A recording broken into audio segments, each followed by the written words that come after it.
Բարև սիրելի հայրենակից։ Առաջին անգամ եմ դուրս գալիս ուղիղ եթեր, անկեղծ ասած, բայց չէի կարող դուրս չգալ, որովհետև շատ կարևոր բան ունեմ ասելու։ Եվ գտնում եմ, որ այսօր մեր ժամերն են հաշված, ոչ թե օրերը, այլ ժամերն են հաշված, եւ այն ինչ որ մենք պիտի անենք, եթե կարողանանք ինչ որ բան փոխել այս իրավիճակում,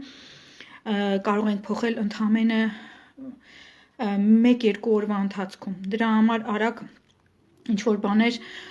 փոխել է պետք։ Դրա համար եմ մտել ուղիղ եթեր։ Խոսքս վերաբերվում է բոլոր ուժերին, Հայաստանի բոլոր ուժերին, եւ իշխանություններին, եւ ընդդիմություն կոչվածին,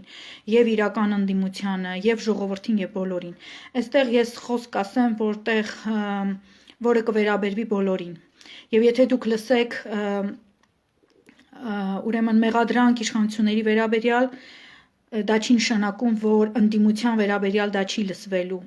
եւ հակառակը։ Խնդրում եմ այնպես, որ զինվեք համբերությամբ եւ մի քանի րոպե ուղղակի ինձ լսեք։ Պարոն Փաշինյան, դուք պետք է հրաժարական տաք, որովհետեւ դուք պարտված պետության ղեկավար եք, դուք գնացել եք ընկել եք այնպիսի մի պայմանագիր եւ ընդ որում ժողովրդից թաքուն, ժողովրդից գաղտնի, այնպիսի մի պայմանագիր, որով Հայաստանը դրվում է Հայաստանի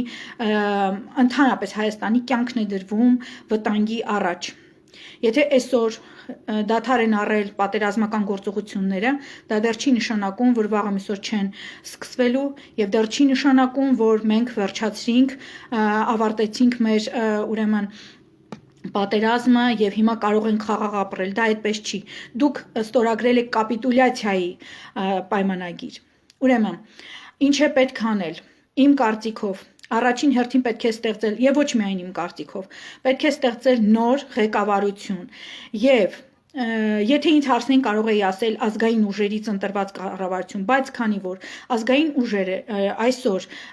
ընդունելի չեն լինի աշխարհի կողմից կամ հենց մեր իշխանությունների կողմից կամ ընդդիմության կողմից եւ այլն, ուստի առաջարկս հետեւյալն է. ամենալեգիտիմ եւ ընդունելի տարբերակը Արմեն Սարգսյանը, մեր նախագահը, հարգելի Արմեն Սարգսյան, գիտեմ որ շատ դժվար առաջարկ է արվում ձեզ, որովհետեւ այս օրերին շատ քիչ մարդ կարող է իր վրա վերցնել նման պատասխանատու պաշտոն, պատասխանատու գործ, որ պարտված պետության եւ բազմաթիվ խնդիրներով լեցուն պետության ղեկավարություն իր վրա վերցնի, նման պատասխանատվություն վերցնի, բայց ինչ արած, բոլորս պիտի ձեզ վստահենք։ Խնդրում եմ, վերցրեք պետության ղեկը, ուրեմն կազմեք կոալիցիոն կառավարություն բոլոր ուժերից եւ այսօրվա իշխանության ուժերից վերցրեք եւ ընդդիմությունից այն 17 կուսակցություններ եւ այլն եւ ազգային ժողովրդավարական բևեռից, այսինքն բոլոր ուժերը թող ներկա լինեն, որպեսզի հետո մեկը մյուսի վրա չգցի այն պատասխանատվությունը, թե դուք այս արեցիք, այն արեցիք, որովհետեւ հաղթանակը բոլորը ուզում են խլել, բայց ոչ մեկը չի ուզում կրել պարտության պատասխանատվությունը։ Պարոն Արմեն Սարգսյան, այսօր դուք միակ մարդն եք, որի խոսքը աշխարհը կընդունի, որի բանակցությունները աշխարհը կընդունի, որովհետև դուք լեգիտիմ իշխանություն եք Հայաստանում, իսկ ցանկացած մեկը, որ այսօր կանցնի իշխանության, կապ չունի դա ով է, ես էլ լինեմ, աշխարհը ինձ չի ընդունելու, որովհետև այսինքն որևէ մեկը, որ ուզում է անցնել իշխանության, թող հասկանա, որ աշխարհը չի ընդունելու այդ մեկի կամ մի քանիսի ուրեմն բանակցությունները, որովհետև կհամարեն, որ հեղափոխությամբ, հեղաշրջմամբ իշխանության անցած ուրեմն ղեկավարներ են եւ նրանց հետ բանակցությունների չեն նստի։ Ուստի միակ տարբերակը ուզենք թե չուզենք, սիրեք թե չսիրեք, որոշ մարդիկ ասում էին Ամուսարի հետ կապված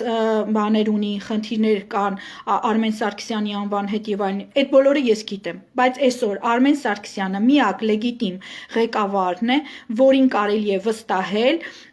պետության ղեկը, որը կկազմի կոալիցիոն կառավարություն եւ կկարողանանք 1-2 օրվա ընթացքում դուրս գալ այս իրավիճակից, եթե կկարողանանք ինչ-որ բան փոխել, հիմա կարող ենք փոխել, եթե ոչ, հետո ուշ է լինելու։ Ուրեմն Նախ, ուզում եմ դիմել այսօրվա իշխանությանը վստահող բոլոր անձանց, ովքեր որ Նիկոլի արածը փորձում են արդարացնել։ Ես ապշում եմ ուղղակի, թե ոնց կարելի է արդարացնել մեկի արածը, որը հատուկ տարավ պետությունը պարտության։ Այս ասացիցս հանկարծ չօգտվեք ընդդիմադիրներ, որոնք հիմա փողոցում կանգնած եք, որովհետև դրա մեղավորը դուք եք, տարիներով երկիրը թալանել, բերել հասցրել եք այս վիճակին եւ զենքերի փոխարեն այսօր դուք ունեք դղյակներ, հիմա էլ դուրս եք եկել, մեծ խոսում եք եւ այսօրվա իշխանություններին եք մեղադրում։ Բայց հիմա սկսեմ հերթով։ Նիկոլ Փաշինյանի Եվ ընդհանրապես այս 44 օրվա պատերազմի ընթացքում իմ տեսած, բայց չբարձրաձայնած այն ամեն ինչ, որ ես տեսնում էի, լռում, պայթում իմ մեջ, փորձում նրբորեն ուրեմն ասել, կրակեք մեծ զենքերով, օրինակ, չէի ասում, ես ինչի մեծ զենքերը չես կրակում, այդ նշանակում է, որ դու դավաճան ես։ Ուղղակի նրբորեն ասում էի կրակեք մեծ զենքերով, ոնց որ իրենք են ավերում մեր քաղաքները, այնպես դուք ավերեք իրենց քաղաքները, այնպես դուք իրենց ժողովրդին դարձրեք փախստական, թող գնան լցվեն Բաքվի փողոցները, պրոբլեմ սարքեն իրանց երկրի համար, թող ավերվեն իրենց քաղաքները, որպեսզի իրանք վերադառնալու տեղ չունենան եւ այլն, այսինքն արեք այն ինչ որ անում են մեր ժողովրդի նկատմամբ։ Պայթում էի, բայց չէի ասում շատ անգամ, այն ինչ որ մտածում էի, բայց եկեք նայենք ինչ տեղի ունեցավ եւ ես ինչ տեսա։ Ուրեմն, կասեք Երևանում նստած ինչ ես տեսել։ Ես Երևանում եմ նստած եղել, բայց եւ նստած չեմ եղել չնայած։ Գնացել եմ բոլոր տեսակի կամավորական գործերի։ Իմ տանը հաց անգամ չեմ սարքել։ Ուրեմն, Արցախում, Բերձորում, Արցախի տարբեր շրջաններում ունեմ բազմաթիվ ընկերներ, բազմաթիվ ծանոթներ, կանայք, որոնց ամուսինները կռվում էին եւ ես նրանցից տեղեկություններ ստանալու հնարավորություն ունեի, կանայք, որոնց որդիներն էին կռվում եւ ես ստանում էի տեղեկություններ եւ տղամարդիկ, որոնց հետ կարողանում էի կապ պահել եւ ստանալ տեղեկություններ։ Այնպես որ Երևանում բազմոցին նստած չեմ եղել եւ Երևանում լինելով հանդերձ կապ են պահել բոլորի հետ։ Ուրեմն, նախ, բոլորը տեսակ, չկրակեցին ոչ մի մեծ զենք, որոնք շքերթների ժամանակ մեզ ցուցադրում էին։ Հիմա ասեք Նիկոլ Փաշինյան, դրանք դուք կրակել չտվեցիք, թե Ռուսաստանը թույլ չտվեց, ինչպես որ փորձում էին տարածել, ես չգիտեմ։ Ինչ էլ որ լինի, դա ձեր ապիկարության պատճառն է։ Երկրորդ, ուրեմն մարդիկ կամավոր վազում են վայնկամատներ, որպեսզի այնտեղ ուրեմն ցուցակագրվեն եւ գնան առաջնագից։ Ասում էին գնա սպասի կկանչենք, գրեցին կանունդ։ Կանչում էին մարդկանց, կանչածներին նորից, ասում էին ամբողջ օրը մարդիկ գնում կանգնում էին, ասում են գնա կկանչենք, սպասի կկանչենք։ Ում որ տարել էին, ես բազմաթիվ մարդիկ գիտեմ, որոնց տարան չաստերում այդ մարդիկ ամիսնով նստած մնացին ու սպասում էին երբ պիտի գնան առաջնագից։ Հայաստանի բոլոր մարզերում, չաստերում մարդիկ հենց այնպես նստած սպասում էին, զորավարժություններ էին այսպես ասած անում ու տուն քնում էին, սպասում էին երբ պիտի գնան առաջնագից։ Սա էլ հենց կանչվածները եւ կամավորները։ Ում որ տանում էիք դիրքեր։ Վատ զինված կներեք ավտոմատը ԱԹՍ-ի դեմ, դա նույնն է պոլիփետը տանկի դեմ։ Այսինքն ավտոմատով մարդուն տանում ես լցնում ես այնտեղ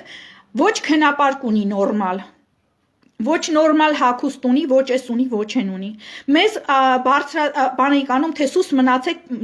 թշնամին չիմանա մենք ինչ ունենք, ինչ չունենք։ Դուք պարոն Նիկոլ Փաշինյան կանգնում եք ուղիղ եթերով ասում եք բուշլատները թաքեք, կասկաները դրեք եկեք, որովհետև մենք շատ բան չունենք։ Ուրեմն մարդկանց տանում էիք առանց նորմալ կազմակերպվածության, առանց նորմալ ղեկավարի։ Այդքանից հետո դա քիչ էր։ Մի հատ էլ մի ուրիշ հիմարություն դուրս տվեցիք, թե դուրս եկեք կազմեք ինքնուրույն խմբեր, ձեր ուզածով ընտրեք խմբապետ, եկեք զինվեք, գնացեք առաջնագից։ Լսեք, մենք պետություն ունենք, թե չունենք։ Ով է տեսել, որ պետություն ունեցող երկիրը ինքը ֆիդայական ջոկատներ կազմի, ինքը ընտրի իր համար ուրեմն խմբապետ եւ եկնա գնա կռվելու։ Այդ դեպքում բնական չի, որ շատերը չէին կազմի կամ ասենք կազմած խմբապետերը ով պիտի լիներ, խմբապետը պարտադիր պիտի ունենա այն ուղեղը, այն հնարավորությունները, որ կարողանա ճիշտ հրամաններ տալ եւ ռազմաճակատում բաներ անել, այդ ճակատամարտ վարել եւ հաղթել։ Ոչ, ունեիք բաներ, վայնկամատներ, ունեիք զինվորական գործիչներ, ուրեմն այս վայնկամատների միջոցով պետքա բոլորին հրավիրեիք, տանեիք զորամասեր, մի հատ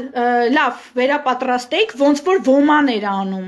ու հետո նոր ուղարկեիք ռազմաճակատ։ Դուք դա պետականորեն չարեցիք, թողեցիք մարդկանց խղճին։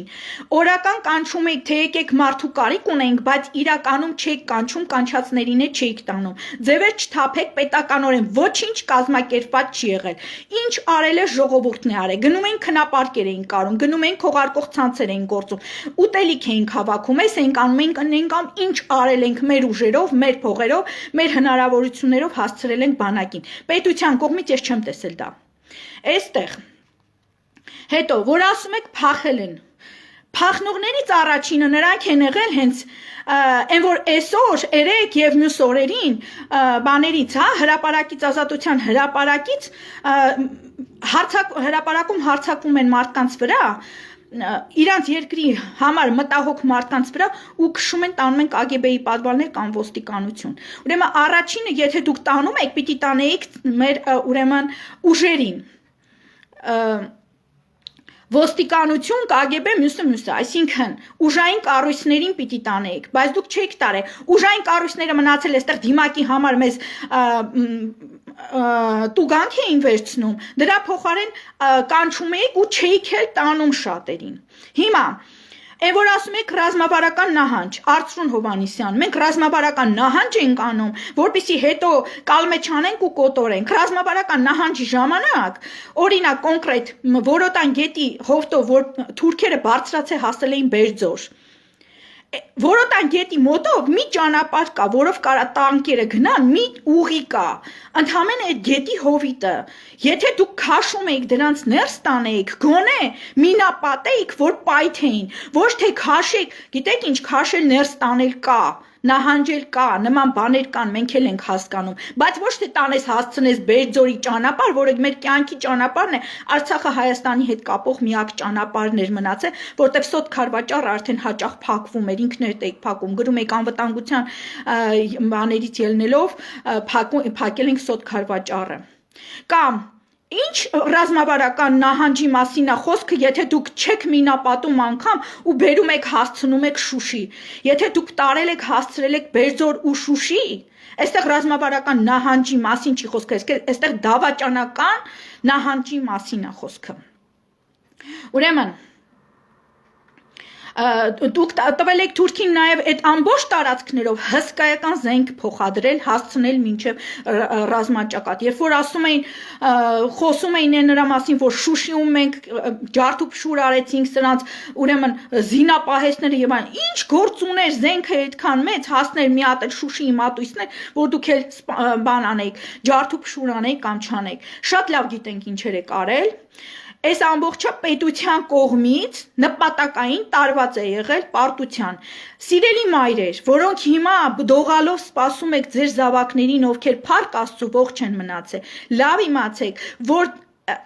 ձեր զավակները ավելի անվտանգ կլինեին, եթե այս պետությունը, որին հիմա դուք շատերը բան եք անում, չեք մեղադրում ու ուրախացել եք, որ վերջապես գոնե ձեր զավակները բախտի բերմամբ ողջ են մնացել, իրենք հենց ձեր զավակներին դավել էին։ Հիմա անցնեմ հակառակ կողմը, 17 կուսակցություններ, որ հիմա ոտքի եք կանգնել ու քանի օր է պահանջում եք հրաժարականը։ Ես միայն լսեցի ձեզանից հրաժարականի պահանջ, որևէ առաջարկ չկա առայժմ, որով դուք կասեք, որ ես այս ինչն եմ առաջարկում, մենք այն ինչն ենք առաջարկում, այս ինչ ճանապարհ, ձեզ ընդհանրապես աթոռ է պետք, ոնց որ պետք է եղել մինչև հիմա։ Ոնց որ դուք պայմանավորված հանձնեցիք Փաշինյանին, հիմա երևի պայմանավորված սպասում եք, որ պիտի Փաշինյանը հանձնի ձեզ։ Հիմա տեսեք, այս ամբողջը, որ դուք հիմա մեղադրում եք Փաշինյանին, Ինչը ճիշտ եք անում, բայց մի մոռացեք ինչից է սկսվել։ Առաջինը սկսվել է նրանից, որ դուք թալանեք արել այս երկիրը։ Այն դղյակները, որոնք հիմա դուք ունեք, ու այն միլիոնները, ու Հայաստանից տարված միլիարդները եւ այլն, դրանք պիտի լինեին զենք, որը կպաշտպանեին մեր երկիրը, եւ այդ դեպքում մենք պատերազմի առաջ անգամ կանգնած չենք լինի, որտեւ եթե դու լավ ես զինված լինում, եթե դու պատրաստ ես պատերազմի, ոչ ոք ռիսկ չի անում քո վրա հարձակվելու։ Իսկ դուք թալանել եք այդ երկիրը, հասցրել ողորմելի վիճակի, հիմա էլ կանգնել եք մեծ եք խոսում։ Հետո եկեք չմոռանանք որտեղից է սկսվել այս պայմանագիրը։ Մենակ Նիկոլի վրա մի գցեք, մի մոռացեք որտեղից է եղել։ Ուրեմն ժողովուրդ ջանով չգիտի ասեմ, 1994 թվականին Լևոն Տեր-Պետրոսյանը զինադադար կնքելով ադրբեջանցիների հետ էլի Ռուսաստան, Հայաստան, Ադրբեջան, հա եւ նաեւ բան, ներողություն, Լեռնային Ղարաբաղ։ Ուրեմն համաձայնություն էր տվել Բիշկեկյան համաձայնագրով Ադրբեջանին այսպես ասած վերադարձնել, դա վերադարձ չի, քո հայրենիքի հանձնում է։ Այն շրջանները, որոնք մենք ազատագրել էինք Լեռնային Ղարաբաղի ինքնավար մարզի շուրջը եղած շրջաններ են, 7 շրջան, որ ասում են։ Ուրեմն դրանից հետո Ռոբերտ Քոչարյանը 2007 թվականի մադրիդյան սկզբունքներով նույնպես համաձայնություն է տվել այդ 7 շրջանները հանձնել եւ ավելին ունենալ ընդհանրապես Լաչինի միջանցք 2 կիլոմետր լայնությամբ եւ ավելին ասեմ եղել է Գոբլի կոչվող պլան այդ Գոբլի պլանով Ռոբերտ Քոչարյանը համաձայնություն էր տալիս Կապանի տակով, Սյունիքի տակով ճանապարհ տալ Նախիջևանից դեպի Ադրբեջան։ Այնպես որ դա նույնպես նորություն չի։ Հանկարծ որևէ մեկը չասի, թե սա Նիկոլի կողմից նորություն էր։ Դա եղել է նաև նախկինում։ Հաջորդը ասեմ։ Ուրեմն 2011 թվականին Սերժ Սարգսյանը Կազանյան համաձայնագրով համաձայնել էր դարձյալ այդ 7 շրջանները հանձնել Ադրբեջանին։ Այսինքն, եւ երբ որ 2016 թվականին պայմանավորված պատերազմ կազմակերպվեց, Ադրբեջանը հարձակվեց Հայաստանի վրա, Հայաստանի իշխանությունների Սերժ Սարգսյանի իմացությամբ, եւ մեր տղաների, միայն մեր տղաների անձնվեր, անձնազոհ պայքարի միջոցով կարողացան տղաները, մեր հերոսները կանգնեցնել Ադրբեջանի, Ռուսաստանի եւ մյուսների ծրագիրը դրանից հետո Ադրբեջանը շատ լավ հասկացավ, թե իր սխալները որտեղ են պատերազմում, ինքը ինչու չհասավ հաջողության եւ Թուրքիայի հետ միասին կազմակերպեցին այս պատերազմը։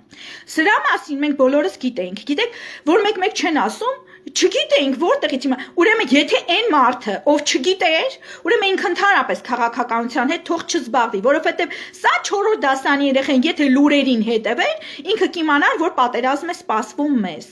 Հիմա էլ եմ ասում, մեզ պատերազմ է սպասվում։ Դուք մի կարծեք, որ սրանով վերջացավ։ Ոչ, սրանով սկիզբ է դրվում։ Ու եթե դուք չեք ուզում, որ այդ պատերազմը շարունակվի, Հայաստանի վերջը տա արդեն, ուրեմն մենք պիտի հասկանանք ինչ ենք անում 1-2 օրվա ընթացքում։ Հարգելի Արմեն Սարգսյան, վերցրեք իշխանությունը ձեր ձեռքը։ Պարտված Նիկոլ հրաժարականը տուր հանձնի Արմեն Սարգսյանին, Արմեն Սարգսյանը կկազմի կոալիցիոն կառավարություն բոլորից, նախկինից, ներկայից, բոլորից Եվ նաև խորհրդարանում երբեք չհայտնված կամ իշխանության երբեք չեկած օրինակ ազգային ժողովրդավարական բևեռից եւ բոլոր ազգային ուժերից խելացի մարդկանցից եւ փորձեն այս պատասխանատու պահը վերցնել իրանց վրա, որը շատ պատասխանատու է։ Ամեն մարդ չի, որ այսօր կուզենա այս վիճակում վերցնել այդ պատասխանատվությունը իր վրա։ Հիմա Նախկիններ, այս որ հիմա դուրս եք եկել, բանի, սենց միտինգներ եք անում ու պահանջում եք Նիկոլի հրաժարականը։ Դուք չէիք, որ հենց բանում նաև այս պատերազմի օրոք 44 օրվա ընթացքում գնացելու եք ու այնտեղ բաներ էիք անում, նահանջի հրամաններ էիք տալիս, կոչեր էիք անում նահանջեք, որովհետև պատերազմը ծախված է եւ այլն։ Հիմա քեզ եմ ասում Նիկոլ, Այդ ու մեղավորությամբ էր, որ այդ դավաճանները, ինչպես դու իր ասում, դավաճաններ են հայտնվել, որոնք կոչեր են անում, որ չկռվեն տղերքը։ Ու մեղավորությամբ էր, որ այդ մարդիկ ընդեղ էին։ Մեկդ մեկիդ վրա մի գցեք, բոլորդ նույնն եք։ Բոլորդ նույնն եք։ Ես շատ լավ գիտեմ, որ ես հիմա ինձ վտանգում եմ, իմ կյանքն եմ վտանգում, բայց ես ուրիշ ճար չունեմ, որովհետև հերիքա երկիրը պարակտել եք իրար մեջ, իրար եք ուտում, մինչ այդ թուրքը դասավորվում է։ Ուրեմն եթե ուզում եք, որ ոչ թե իրար ուտենք, այլ ես հարցից վերջ այս հարցը ի նպաստ մեզ, ի նպաստ հայության լուծենք, ուրեմն ոչ թե իրար կերեք, այս 5 օրը ձգեք, իշխանությունը չհանձնելով, ընդդիմությունը ձևական ցույցեր անելով, որ բան է անում, աթոռ է ուզում։ 5 օրն եք ձգում բոլորդ, մի ձգեք այդ 5 օրը, մարդ եղեք, արագ որոշեք, ղեկավարությունը հանձնեք Արմեն Սարգսյանին, Եվ սկսեք դասավորել, մեր պետության բանակը շատ դուխից ընկել է, բանակը վերակազմավորեք, վերակազմակերպեք, դասավորեք, դուք լավ գիտեք այդ ոնց են անում, ոնց որ գիտեք ձևերը ոնց չեն անում, անենց էլ գիտեք ձևերը ոնց են անում, կազմակերպեք բանակը, կազմակերպեք ժողովրդին և անցեք առաջ, մտածեք ինչ եք անում, Ռուսաստանը քցեց ԵԱՀԿ Մինսկի խմբին, Այսինքն, Ամերիկային ու Ֆրանսիային, օգտվելով այն առիթից, որ Բայդենը ընտրվել է, բայց դեռ իշխանության չի, Թրամփը արդեն Թրամփի իշխանությունը վերջացել է, բայց դեռ ժամանակ ունի, այսինքն միջանկյալ վիճակ է, Ռուսաստանը ափալ-թափալ բերեց իր զորքը մտցրեց եւ տեր կանգնեց Ղարաբաղի այն հատվածին, որը դարձյալ մեզ չի մնալու, դուք մի կարծեք, որ դա մեզ է մնալու։ Հիմա ես ձեզ սենց ասեմ, այն որ բոլորդ ասում եք Ռուսաստանը մեզ օգնում է, Ռուսաստանը զորք է բերում, տեսակ ինչ զորքեր բերում, տեսակ ինչ զենքեր բերում, վաղուց Հայաստանի Հայաստանում դրած էր ու սպասում էին հենց այդ ստորագրմանը։ Եվ Նիկոլ Փաշինյան հանկարծ չխաբես, ոչ թե մենք Շուշին ընկել է դրա համար է ստորագրել, այլ Շուշին հանձնել ես, որպեսզի ստորագրես։ Հերիք է բերաններս մի բացեք էլ, ինչքան սուս ենք մնում, այնքան արդեն բան եք անում, ամեն մեկը մյուսին մեղադրում եք, կեղծ ժողովուրդն է չգիտի որին լսի, մի կեսը նրան ա լսում, մյուս կեսը նրան ա լսում, մի կեսը նրան ա բռնում, մյուս կեսը նրան ա բռնում, չի իմանում որն ա ճիշտ, որը բոլորը նույնն են, բոլորը դավել են այս երկրին։ Ուրեմն, ինչ է ուզում ասել։ Հա, ուրեմն, ԵԱՀԿ Մինսկի խմբին Այսինքն Ամերիկային ու Ֆրանսիային գցեց Ռուսաստանը, բերեց զորքը, վաղուց պատրաստ պահել էր, ստորագրությունն եղավ, գնաց մտցրեց այդտեղ։ Հիմա ինչա պետք անել, հարկավոր է ԵԱՀԿ Մինսկի խմբի, ուրեմն ձևաչափը նորից վերականգնել եւ ոչ միայն Ռուսաստանի, այլ նաեւ Ամերիկայի ու Ֆրանսիայի ներգրավմամբ այս հարցը դնել նոր որակի վրա։ Նորից սկսել քննարկել այս հարցը, ոչ թե պատերազմ, մի վախեցեք, խոսքս պատերազմ նոր սկսելու մասին չի, պատերազմ չենք սկսելու, այսինքն պայմանագրից հրաժարվում ենք և սկսում ենք նոր, ուրեմն բանակցություններ ԵԱՀԿ Մինսկի ձևաչափով, այսինքն Անգլիան, Ֆրանսիան ներառված, այստեղ, հետո, այս որ Սյունիքը, Նիկոլ Փաշինյան ասում ես բանը, Սյունիքի տակով մի հատ ճանապարհ կգնա, մենք էլ դրանից փող կուտենք։ Լսեք, դուք ում եք ձեռ առնում։ Նախ կետով գրված է Սյունիքի մասին, որ Նախիջևանից դեպի Ադրբեջանի արևմտյան սահմաններ, տարածքներ կգնան, կկառուցվեն նոր ուղիներ։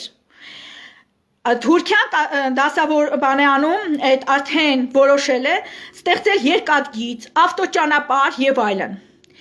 Դուք հասկանում եք դա ինչ է, երկաթգիծ ավտոճանապարհներ, նշանակում է, դրանց կայարաններում կամ նրանց կողքերին ստեղծված հաց ուտելու տեղեր, զուգարաններ, հյուրանոցներ, ինչ, այսինքն մի ամբողջ ինֆրաստրուկտուրա, որը պետք է ծառայի այդ գնացքի գծերին, այդ ավտոճանապարհներին եւ այլն։ Այսինքն Թուրքին մի ամբողջ sense երկարությամբ լցնում է Սյունիքի հարավը, ստացվում է, որ ամբողջ Սյունիքի հարավում մի հատ քաղաքի նման բան է ստեղծվելու Թուրքի ձեռը։ Մենք էլ ուրախանալու ենք, որովհետև այնտեղ կարող ենք մի երկու հատ անձեռոցիկ ծախել, Կամ չգիտեմ ինչ ծախել եւ ուրախանալ, կամ ինքը մեզ մի 2 կոպեկ փող կտա։ Իսկ այն որ Սյունիքը լրիվ արագ կդատարկվի ու մենք ընկնում ենք Թուրանի մեջտեղը, հենց հիմա առանց դատարկվելու անգամ ընկնում ես Թուրանի մեջտեղը։ Երբ որ Թուրքիան Նախիջևանով եւ Սյունիքի տակով կապվում է Ադրբեջանի հետ, արդեն ու անուն են դրել արդեն այդ միջանցքին։ Անունը դրված են Թուրանի դարպասներ։ Դուք հասկանում եք ինչ է կարել։ Այս ինչ եք ստորագրել, պարոն Փաշինյան, քծվեիր, պատուհանից քծվեիր, ասես չեմ ստորագրում։ Ես հրաժարական եմ տալիս ինձ ով կփոխարինի թող նգա նա ստորագրի։ Գոնե ժամանակ կշահենք, իմանանք ինչ ենք անում։ Դուք ես ինչ եք արել։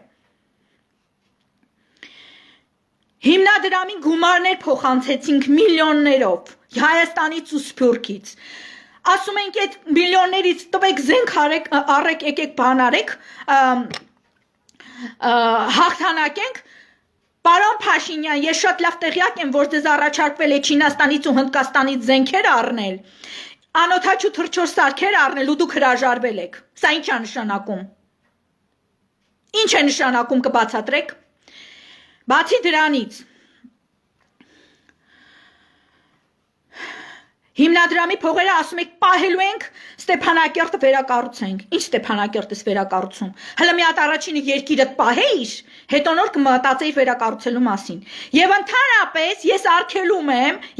որովհետև ինքս էլ եմ փող տվել, իմ բոլոր ընկերներն ու հարազատներն են փող տվել այդ հիմնադրամին։ Արգելում եմ մի կոպեկ այդ հիմնադրամի ծախսել Ստեփանակերտը վերակառուցելու համար, որովհետև այդ կտոր կղզյակը, որ մնացել է, դա էլ մերը չի։ Մի հատ ուղեղներդ աշխատացրեք ժողովուրդ։ Լաչինի միջանցքով այդ մի փոքրիկ կղզյակը մնացել է մեր ձեռքը,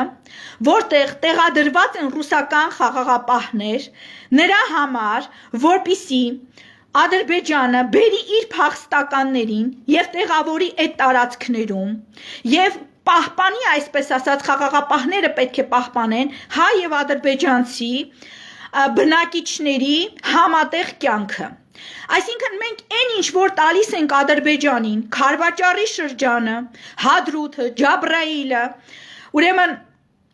բանի Կուբատլուն եւ այն ինչ որ տալիս ենք մենք Ադրբեջանին, ստացվում է տալիս ես Ադրբեջանին ու վերջ, դու դրա հետ գործ չունես։ Իսկ այն ինչ որ այն կղզյակը մնաց Հայաստանին, այսինքն Արցախին, այն 2200 քառակուսին ընդամենը, 12000-ից 2200 քառակուսին։ Այդա որ դու տալիս մնում է քեզ, դա քեզ չի մնում, որովհետև Ադրբեջանը բերելու է, այդտեղ լցնելու է բազմահազար փախստականներին, իր բոմժերին, ու ասելու է դե հիմա իրար հետ ապրեք։ Այդ դեպքում, այն ինչ որ ինձ մնաց, այն ինչքանը որ մենք իրանց տվել ենք, պատրաստի ճանապարհներ։ Հայաստան համահայկական հիմնադրամով տարեկան կթում էինք մեր Սփյուռքին, բերում ենք սոտ Քարվաճարն ենք սարքում, ճանապարհներն ենք սարքում, քաղաքներն ենք սարքում եւ այլն։ Հիմա այդ ամբողջը նվեր տվեցինք Ադրբեջանին։ Հիմա դրանից հետո էլի պիտի գնանք Ստեփանակերտ վերականգնենք, այն ինչքանը որ կա, այդքանը եթե գնում ենք ապրենք, այդքանի վրա ոչ մի կոպեկ չենք ծախսում այլևս Արցախի վրա, որովհետև այդ ինչ որ ծախսես, հետո թուրքն է գալու տեղ մնա ապրի։ Հանկարծ հիմարի տեղ չդնեք մեզ, ոնց որ գրաված թալիշը սարքեցիք, իբրև թե սարքում եք թալիշ, այն դեպքում երբ որ թալիշը արդեն թուրքական թիրախի տակ էր, որովհետև բլուրը գրաված էր Ադրբեջանի կողմից, այս նույն ձևի հանկարծ չլինի դնեք Ստեփանակերտ կամ կողքերը սարքեք, իմաստ չունի։ Ուրեմն երկար որպեսի չխոսեմ, շատ բան կա ասելու, չեմ ուզում էլ նորից շարունակեմ։ Նիկոլ Փաշինյան հրաժարական տվեք, մարդ եղեք, 2 օր ժամանակ է մեզ մնացել ինչ որ բան փոխելու համար։ Եվ Արմեն Սարգսյան, խնդրում ենք, հասկանալով, որ մեծ պատասխանատվություն ենք դնում ձեզ վրա, խնդրում ենք վերցրեք այսօր պետության ղեկը ձեր վրա, եւ որպեսզի ամբողջ պատասխանատվությունը ձեր վրա կամ ինչ որ մեկի վրա չլինի, բոլոր ուժերից վերցրեք թեկնածուներ, վերցրեք ներկայացուցիչներ եւ համատեղ այս հարցը լուծեք։ Հնարավորինս արագ, մենք օր չունենք, ժամ չունենք, այլևս սպասելու տեղ չունենք, խնդրում եմ։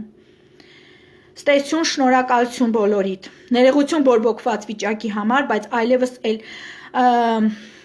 սպասելու կամ հանդարտության, ինչքան էլ փորձեցի հանդարտվել, նոր խոսել չստացվեց։ Շնորհակալություն կներեք, ցտեսություն։